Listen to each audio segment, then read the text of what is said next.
You spend most of the time in church. In church. In church.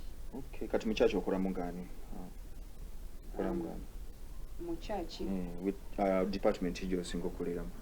Department yesingo koleramu yaba intercessor. Yaba intercessor. Hey, you're a good intercessor. Eh? Yes, sir.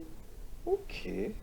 Eddakiika ziri 5 mutane zakaita ku ssaawa 12 mumuwulidde. She's a very good intercessor era ndowooza asobola okukusabira gwe muganda wange noona ekyo ekizibu ky'olina kuba ba intercessors abo baba bategeerera ddala ekigambo oba omugendo muwa akazina n'agirira for those hours muganda wange kiba kyamaanyi nnyo era kiba aba mulalamuko.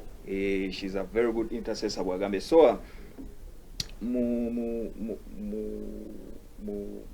career yo biki byolabyemu biki byofunyeemu mu ddakiika entono nnyo ezisigadde zino? Mu career yange nfunyemu ebintu bingi. Nsinkanye abantu ab'enjawulo be nali sisuubira nti ndibasinkana mu bulamu bwange. Ekisingira ddala obukulu kye nfunyeemu, I've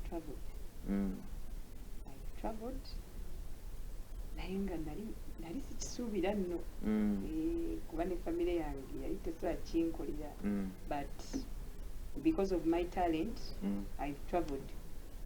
Kuba natuukako ne mu lubiri lwa Queen ne ngamba nzaani ali wano.